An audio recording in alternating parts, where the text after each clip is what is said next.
Hello again. This time we're looking at two stilettos. The first one here is an Italian style stiletto, and the second one is a more modern take on a similar style of stiletto. These are both bought from a website called DNA Leisure. Now, for the pair of them, my girlfriend and I probably paid less than £30.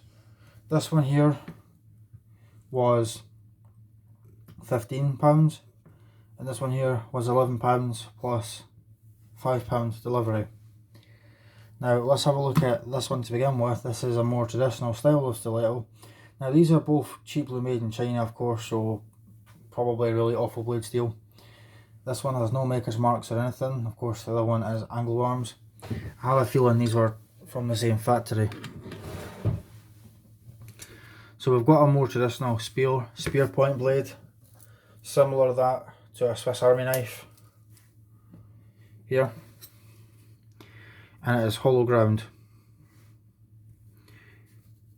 So I'll just give you a look around the knife. The fit and finish isn't the greatest, but it's not bad for the money either. Now that looks like micarta. It is not, it's just cheap plastic.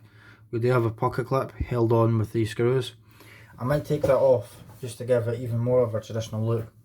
Now this is not a switchblade or a flick knife, what you want to call it. There's no springs and there's no buttons. The only button is the lock to unlock the knife, which of course is perfectly illegal to own a lock knife. Now you've got this flipper tab here to flick it out, but you also have to throw your wrist at the same time. I can't really do it on camera with any amount of ease because I've got very limited space. Alternatively, you could just open it like a Swiss Army knife using a nail nick, and it locks up just fine.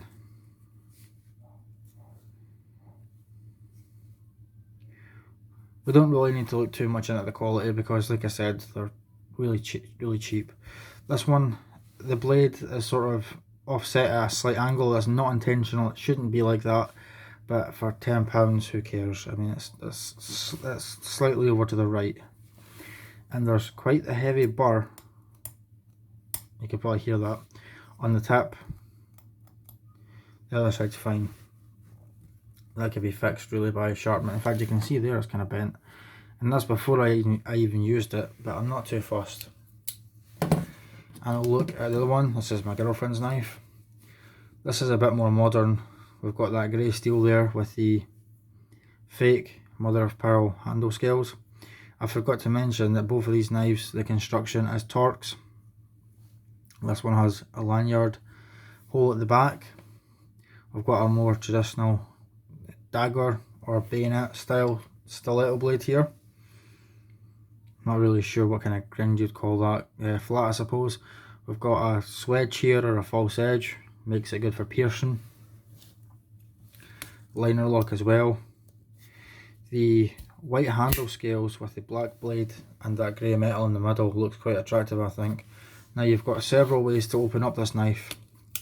So you could of course use the thumb stud, which is the most obvious and easiest. You've also got the flipper tab at the back, as well with the flick of the wrist to open it. Or if it's still in your pocket, you can make this part here catch on the pocket to open it. So these are just a nice, cheap and cheerful pair of pocket knives. I quite like it because they're kind of styled after Italian stilettos, which is, I would say, a fairly traditional design. I mean, the government banned them in the 1950s, so I've got to imagine they've been around for a considerable amount of time before then. In fact, when they banned them, they banned a list of knives. Flick knives, or switchblades, whatever you want to call them, gravity knives, butterfly knives, as well as a few others. These are not flick knives or anything like that, so it is completely legal to own.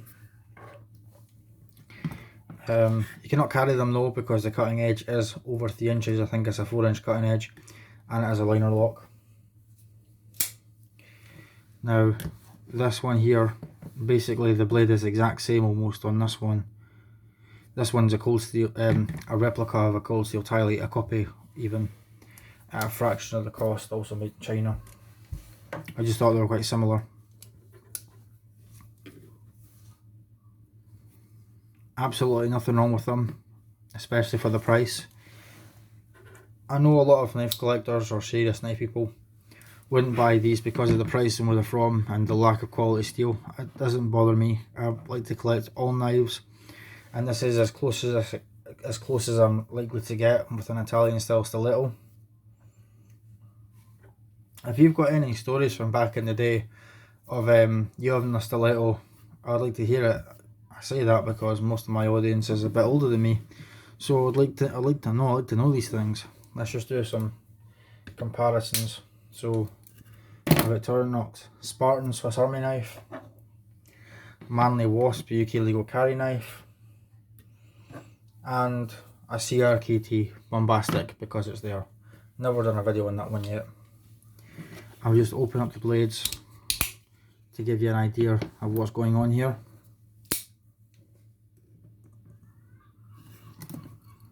Just to give you an idea of the scale, because I know that helps a lot of people. It certainly helps me out. Whenever I go to buy a knife, I usually look up reviews on YouTube, and this is why I like to do this.